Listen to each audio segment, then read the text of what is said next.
Hello everyone and welcome to this new video. I've been requested to do a few videos. Um, one of those requests was about my motivation to bring a language from intermediate to advanced level, and also about how I went to about learning several languages. And the second one is from Joey G that asks how I got passed through the A2 learning phase in Turkish. So in this video I will reply to both. I will tell you how I went about learning Turkish, which is my favorite language. And I'll give some pieces of advice to Joey G about learning Turkish. So first of all, I have never ever imagined learning Turkish before because I've never been interested in Turkey before. It was really unknown to me until one day a Japanese friend, Yongho, hello Yongho, that came to Belgium and told me you should learn some Turkish. I was just ignoring for a few months, and then I met some classmates who were from Konya and Balıkesir, and they always spoke to each other in Turkish, and I thought it would be cool to understand what they are saying to each other. So that's the way they just sparked my interest in their culture by talking to each other in this weird, bizarre, non-Indo-European language. It was just one Turkish, and I got interested in it this way. So about the learning process, I started as usual with ASML. ASML, as you know, has a great advantage over other beginner courses, because ASML is a bit random. It doesn't really begin with my name as I live here and there. It's right into Ahmet is very intelligent and Ayşe is a student or something. It's unrelated, so it seems unrelated, but actually babies are always learning this way, like random things. So it's the very natural process, and they get you interested in Turkish culture. I think it's a very good book. It has a lot of cultural references. It explains everything in a very motivating way. I think it is available in French and German. If you can understand passively French or German, you can use this course. So I studied about half an hour every day. I didn't miss a single day because I was so absorbed by this culture that I could not get my hands off this book. It was actually very interesting, and I did it for about 6 months to 7 months. I was already done with the book, and I got the chance to visit Turkey. I was in Antalya, and as you know, when you are a beginner, after 6-7 months you are still a beginner, and you go to the country, it's sometimes very difficult. So I messed up cultural references, like not really references but habits. I called someone who was 45-50 years old abi, and I called someone who was 30 years old amca. It should be the contrary. For those who don't know Turkish, amca is uncle and abi is big brother, so they are calling each other this way, but it was the other way around, and I messed everything up. Sometimes people just reply by saying, if I'm asking something, do you have this and there in your store, and they say, and I didn't know it was no. So it's the part that they don't teach you in the book. You are learning on the spot in the country. So this was a big motivational boost, because I got to learn more cultural aspects, and I had the chance to practice the language there. But I was not still very good at it, and so I decided to look for intermediate courses. Maybe it's those courses can help you, Joey. It's called Türkçe öğreniyoruz 2. It has Türkçe öğreniyoruz 1, 2, 3, like 3 volumes. I think the second one, I begin with the second one because the first one would be too easy, so I began with the second one. And it was also very good content to learn Turkish. It was only explained in Turkish. So you had a glossary with English translation of some keywords, but the text is in Turkish, the audio is in Turkish. You have a text about a specific topic, like a boat tour on the Aegean shore or something, and then they explain about this topic. And at the back you have a dialogue about this topic, some exercises. It was not really grammar heavy, too heavy in terms of grammar. It was like content intended for you, like if you want to learn it in a very natural and smooth way. So I went through this whole book, Türkçe öğreniyoruz 2. I'll try to find the link to the book because I don't remember where I have put in my book. And past this stage of active passive knowledge, like you have a lot of passive knowledge, but you can still not activate your knowledge, like to have more, like to bridge the gap. We have too much passive knowledge and not enough active vocabulary to hold a conversation. So how do you bridge the gap? It's just by practicing as much as possible with native speakers. So I was thinking about how can I apply my knowledge in my city, and I found a Turkish neighborhood, and I was looking for some opportunities to practice. I would typically go to the grocery store or to the supermarket and try to ask something about some local products, and they would be very surprised that I'm interested in their culture and their language. And that's the way how everything began. And they were always sharing some stories or sharing some food or something, so you get the motivational boost and you keep learning by speaking to people, because what you learn in textbooks is not exactly what we use in real life. They have some ways of speaking that is not so written, but more not so formal, that everyone used, like yapayım mı, geleyim mi.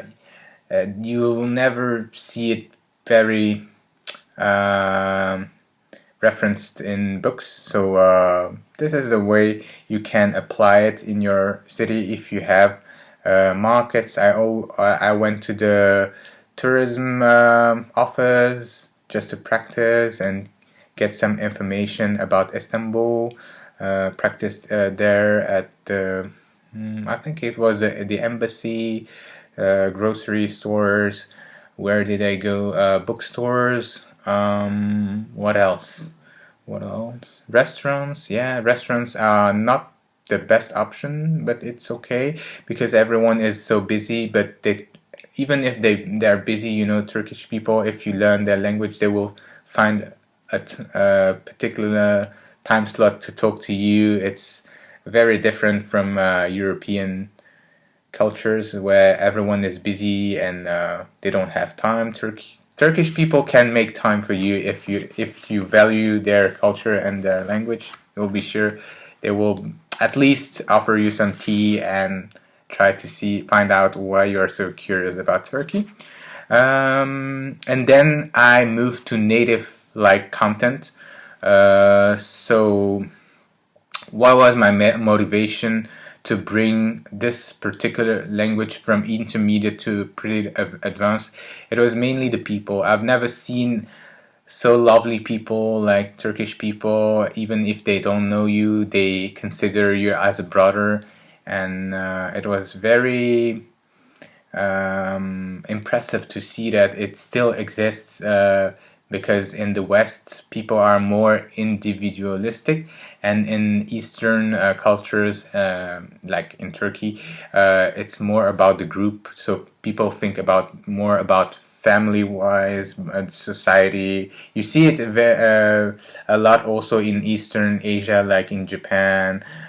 People do a lot of voluntary work just to help their neighborhood, which is very seldom or rare in Western Europe.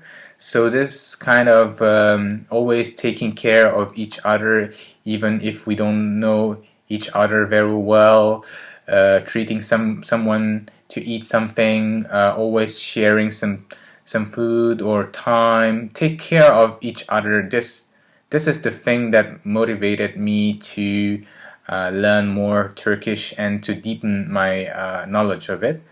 Also, great experiences in Istanbul when I remember coming back to my hotel at 11 p.m. and starting to drink tea to I don't know when 3 a.m. or something, and still laughing out loud in front of the hotel with the hotel clerks or with the clients.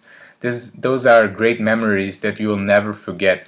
It was maybe 7 years ago, but I remember it as it was yesterday.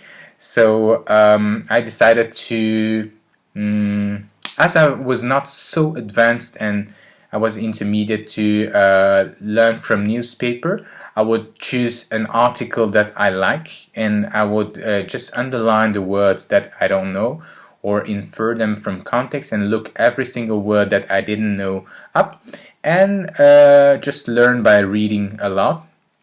There was one technique to accumulate more vocabulary about everyday life. It can be a scandal, it can be about cars, it can be about I don't know, modeling. It's a wide range of topics you can choose from the newspaper. The advantage is that the texts are not too long, and you can break them down to several paragraphs, and you can work through one article maybe during 1 week. And as you see the words are coming again through the dialogue, you will be able to assimilate it, and it will sink in progressively. Yeah. So, and I also used magazines. This is also a great technique because our level is not enough high to read books, even books intended for children. So magazines and newspaper at this stage are ideal to progress in the language. And then I remember that I was able to speak, to converse, but not so naturally. So I was reflecting on it. How can I speak more the Turkish way, or being closer to the Turkish way of expressing things? And I noticed that I mainly learn from reading, and I have been ignoring the listening part. So I turned on YouTube and I was watching every single TV series that I could find, put my hands on. Actually, the first that I chose, I didn't choose it. It was recommended by a female schoolmate, and she told me, okay, you can look at Küçük Sürüler, which is not so good content, but still, I remember that when I was watching this TV series, it's very silly. It's like teenager series, but the thing is that I got real spoken Turkish from the TV series, and so everything sounded like gibberish at first. After I think 10 hours or 12 hours, I don't know why my brain got used to it, and I began to understand the vast majority of the sentences and what they said. And I think I kept just listening to it, and I put the reading aside just to vary, and I was ending up learning more natural Turkish through through TV series. And I have to stress that this strategy only works if you have already enough passive vocabulary, because otherwise you would not understand what they say, even if you listen to it 70, 80, 100 hours, it will not help you. So you have to do the first part of reading, listening to basic dialogues, basic textbooks, to get to watch TV series or TV shows. And then I traveled again and again to Turkey, and every single time I would go to Turkey, I was respecting one single rule, that I would not talk in English whenever I land. From the day one, I would be speaking Turkish to anyone, like police officers, border control, and then hotel clerks, friends, buying stuff in Turkish, and it works. I've never spoken English in Turkey. So that's the way I went about it, and to bring it to a very high level, I tried to read some novels. So until now, I've read like 5 novels in Turkish. Each of them were like 200, 300 pages, and it helps passively, but we know, as it is very well written, we don't speak like that. It's just to reinforce our knowledge. It's not for the beginning stage nor for the intermediate stage, just a little bit of curiosity. And then I would also recommend at this stage to Skype a lot with native speakers if you don't have the chance to talk to them in your daily environment, and keep engaging with the language through not just the language, also through the culture, like music, food. Try to prepare some recipes from the country, just to immerse yourself and to try to feel you're becoming Spanish, you're becoming Chinese or Turkish through whatever you do. And this way you will be able to gradually become more advanced in the language. And finally, I would advise you to live in the country if you have the chance to do so. I've never had any opportunity to live in any other country than in Morocco, so I cannot speak about it for Turkish. But if you do so after this amount of time of preparation, like 2-3 years, it will be very efficient, very efficient, because you will never rely on a second language like English or French or whatever it might be. And you will be successful because your motivation will be very high, and you will be exploring new aspects of the culture through people, music, food, and you name it. Okay, this was my journey about learning Turkish, and I believe I think for all languages it's the same process. Like, I know basic textbooks, then intermediate textbooks, TV shows, plus magazines, plus newspaper, talking to natives, just keep talking to natives, traveling, and falling in love with the language. This is the whole process to learn the language. And then eventually we will pause the process after 2-3 years to take a break and to change and to learn something else. If you do that, I can assure you that your language will improve, even if you don't do anything, because it just lets your brain be flexible. I'll maybe make another video about being flexible when you learn a particular skill, like language learning. And yeah, it has been a very long video. I hope you like it, and if you have more questions, you can always leave them in the comment section. As you know, I try to reply as much as possible, and I'll be grateful for all your comments. Thank you very much, and have a nice day. Bye bye. Enjoy your day.